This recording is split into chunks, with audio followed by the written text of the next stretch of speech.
Happy Hump Day, people. I am back. Welcome to the Morning Sprint. I'm Daphne Gray. We're going to have a great day today. Obviously, again, we're halfway through the week, always something to celebrate. And it's always a good time right here on the Morning Sprint because you already know we always talk about the positive stories that are happening, some serious stories with positive tints to them. So, whatever you're doing, I hope this show brings a smile to your face. For example, this right here, I got a treat for you toward the end of the show. Later on, you'll have this cute little show right here where you got like a bunch of kids. They're calling it the kind line. This is what they've created. My question to you, by the end of the sprint, answer this, okay? What would you say if you were on the other side of the kind line as an operator and someone called for some type of words of encouragement? What would you tell them to bring a smile to their faces? Please answer that. Put that in the comment section. Let Jazz know because I would love to get to your comment section. Because, again, anytime something can be said that'll help a person smile for the day, it's always a good day. Okay, so we got something, again, like I told you, we go over serious stories as well, but with a positive, kind of a positive flavor to them in a way of what's happening in the community. And we have a tendency in our community when we take some tragic actions or tragic things that have happened, we tend to find ways to memorialize them or make it a positive thing in the long run. And one of those things is bringing people together. So the University of Virginia, holding on to the memories of the 3 football players killed in the shooting last year, was an awful situation that we covered last year.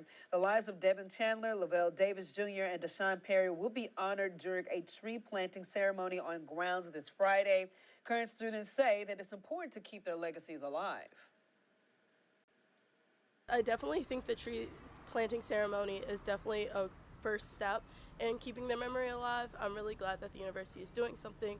All 3 of the victims were well known and loved around grounds, and I'm glad that the university is doing this.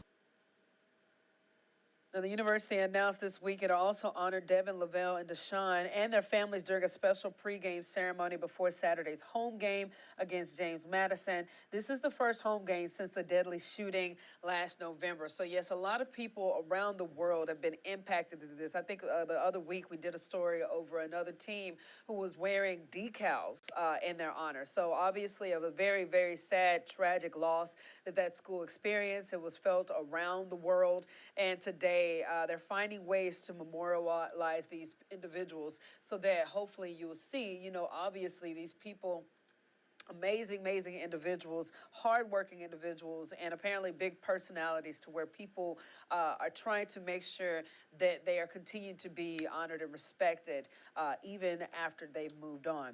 Okay, guys, we got something cool coming your way right now. Of course, the Virginia Military Institute in Lexington hold the convocation this morning. The marking beginning of the VMI's 184th year. Futurist tech expert and former managing editor of Wired magazine, Peter Layden, will serve as the keynote speaker during the convocation. Layden was managing editor of Wired magazine in the 1990s. He also served on Barack Obama's Technology and Media Advisory Committee during his 2008 presidential campaign. Convocation starts at 11 in Cameron Hall on Main Street and is open to the public. So hopefully if you guys are out and about going there, you want to hear that keynote speaker, that is something for you guys to check into. Always a good deal, especially when you're kicking off the school year on a positive note. Roanoke City turning an eyesore into beautiful art, an asset. Our 10 News photojournalist Greg Moore is helping on this project, and he has a look at how beautiful this is going to be. This project started about a month ago. At the beginning of these projects, I get volunteers to help. This project alone had over 70 volunteers that participated. It's a lot of fun. This wall I'm anticipating will take somewhere between 50 to 60 gallons of paint. I'm a Roanoke native. I grew up here. I remember when Victory Stadium used to be here. I played soccer on these fields for a lot of my life. And so I see these fields all the time, and I was looking at this wall over 2 or 3 years ago, and I thought that would be great if we put some public art on that. And then the city showed the initiative to bring public art to this space, and I think that everybody's really hopped on board quickly. I think that for myself as an artist, the important part isn't just the finished product, but it's also the journey that each of these murals takes on. This is my concept. I designed this concept specifically for this location on the athletic fields. People all over town They've come up, they've expressed their excitement over bringing this wall to life, and I think it's a great addition to our downtown area. Always a good sight to see right there. If you're driving or walking by, you'll see the artwork. It's always cool to see such gifted individuals come up with beautifying our community. That's always a plus. We got to get to that weather, man. It's going to be a hot one. Yesterday, I went on a walk and was sweating. I was joking with meteorologist Chris Michaels earlier today, talking about how I literally melted every time, every step that I took. Today is not going to be any different. So let's get to meteorologist Chris Michaels with our Hump Day forecast. Hey there, guys. Happy Hump Day to you. Another scorcher today with the mountains in the 80s, everywhere else well into the 90s. Most of us stay dry today. Storm chances rising Thursday and Friday. And then, of course, Tropical Storm Lee. We've got all the updates on that right now on WSLS.com. I'll see you guys next week on The Sprint. All right, Chris, thank you so much. Moving on, we're in the fall season, which means a lot of people are excited about seeing how beautiful our leaves get. So yes, Labor Day is over, school's in session. People in their pumpkin spice obsessions are kicking off right now. But get this, while it may not feel like it outside, the fall is around the corner. Seeing the leaves change color is a favorite tradition for both locals and visitors, thanks to Virginia Tech graduate. There's a new website this year called Explore Fall. It will help you plan and features a foliage map that updates daily with a 10-day forecast. While the brightness will vary, we're told that Mother Nature will put on a show either way, especially here in the Blue Ridge Mountains. Also depends on the weather, but typically we experience peak fall color in mid to late October. So always a beautiful sight to see. I always think and joke about how it looks exactly like a picture out of a book sometimes. Look at him taking photos. I mean, look how beautiful that is, especially here when I moved to Roanoke. That's when I really took it all in, seeing how much leaves and greenery and all that stuff. And then when the fall hit, it is just a beautiful sight to see. So that is a cool website to utilize if you want more information on it so you can hear more about it. Be sure to visit our website at WSLS.com. All right, moving on to our next story, guys. This is something that I think is super cute. I know those of you who've been at SeaWorld, it's always cool to see the animals doing certain tricks and stuff. Well, these pair of dolphins decided they were going to give a couple tricks for free. Get this. Some dolphins put on quite the show for beachgoers at a Georgia beach over the Labor Day weekend. It was just a normal day at the beach until this happened. Out of nowhere, the playful creatures decided to show off their athletic ability with a series of flips, delighting everyone on shore.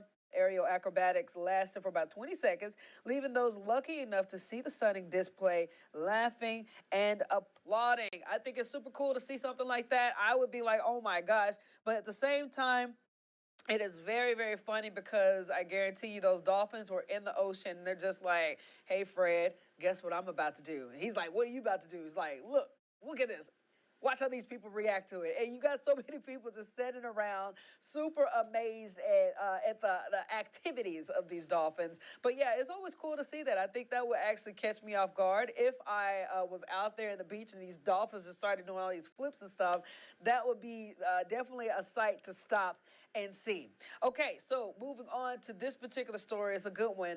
Anytime we were talking about Clear the Shelters, it was always a blessing to hear about the success stories, and there's no bigger success story than dealing with the Envigo Beagles, okay? So last year, thousands of beagles were rescued from Envigo facility in Virginia, breeding the dogs to sell in the laboratories, but was shut down after multiple animal welfare citations. Dogs were given to shelters all across the country to find new homes, and now in Maine, the Animal Refuge League of Greater Portland was able to reunite three of the Envigo Beagles, Gracie, Sir Biscuit of Barkingham, and Artemis Howe. The owners were able to swap stories about their own learning curves with these nervous pups and the joys of experiencing new things. And because of what they saw at the Envigo, the Humane Society is pushing for Better Care for Animals Act, which would give the Department of Justice more tools and remedies to enforce Animal Welfare Act.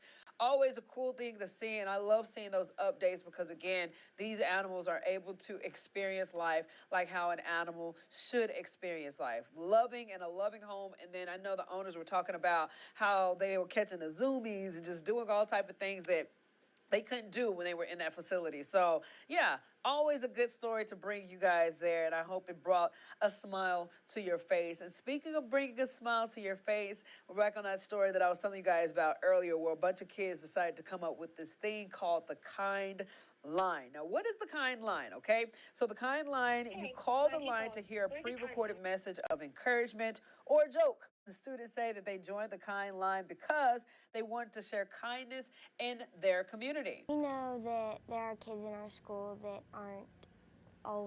they don't feel included in the school, and sometimes they don't feel connected. Now, the school in Frankfort, Kentucky started it earlier this year when they found a phone number. The students rotate recording new messages every Monday, Wednesday, and Friday. And of course, if you want to try the kind line out for yourself, all you got to do is call this number, 502-661-3001. So with that being said, I want to bring in Jazzy Jazz really quick. Jazz, are you with me? Yeah, good morning. Good morning, girl. How you doing? I'm doing good. How are you doing? I am good. Isn't it just such a sweet story right here with these kids trying to find ways to make people smile? Yeah, absolutely. It's really incredible because just kind words can really go a long way. So it's nice to see a group of kids at their young age spreading positivity because everyone could use it. Exactly. Now, Jazz, tell me, if you were an operator for the kind line, what would be some words of encouragement that you would say if someone called up just to hear that? What would be the first thing that comes to your mind to tell them? Yeah, I would just say any challenges or tribulations they're going right now, don't think that it's going to last forever and that this difficult time will pass, and just keep pushing and trying their best, and they'll come out even stronger than they were before. Amen. I love that. Jazz, you need to work for the kind line. That was actually good.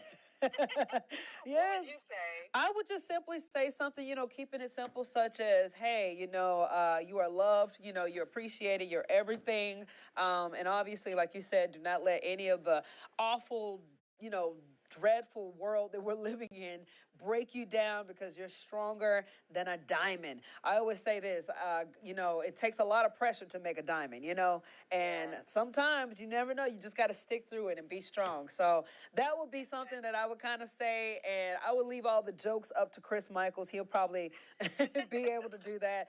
I did get a comment in from our lovely Kareem coming in on the morning sprint. I asked the question to our viewers. I say, hey, what would you say if you were an operator and trying to encourage people? And he says, first, I'd have to listen quietly as the person spoke. Don't send a tsunami of words to someone seeking a simple saying, but for people in need, sticking with the Bible does the deed. Amen to Kareem, man. I love that. Oh, I love him. Do we have any more comments or viewers today? No, we don't have any comments, but we would love to hear kind messages that you guys would leave, even if you're watching this video later on. You can do that by clicking on the Morning Sprint article, and the comment form is always at the top, above, right beneath the live stream, so you can drop a comment there. And even if you don't leave it live as we're having the Morning Sprint now, we can go back and read your comments later and then feature them in the Morning Sprint tomorrow. So we just love to hear what you have to say. So be sure to leave a comment and we'll respond to those live. Perfecto, Jazz. Thank you so much, girlie. All right, have a great day. You too, hon. Bye. All right, guys, let's get to it. Coming up in our later newscasts and online, we are keeping our following on some stories for you. A man is under arrest after a 3-hour standoff in Roanoke. Police say that Rodolfo Benitez being held without bond in the Roanoke City Jail. That was a big, huge deal yesterday, and of course, we're still following up on it. Plus, Virginia lawmakers aren't the only ones headed back to work. Congress is back in session today after its summer recess. But before the end of the month, lawmakers will have to vote on funding the government to avoid a shutdown, funding FEMA, and a new aid package for Ukraine. So that's in the works. Plus, bravery under fire. It only begins to describe the heroism of the former Army captain awarded the Medal of Honor. Have that special package as well. Just a piece of all the news that you want to hear and learn about coming up in our later newscast. But with that being said, thank you so much for joining us on our Hump Day edition of the Morning Sprint. You got something to say, you want us to cover something, you want us to talk about something that you think is going to be a big talker for our later shows, we'll be back here tomorrow morning, 8 a.m., WSLS.com for the Morning Sprint.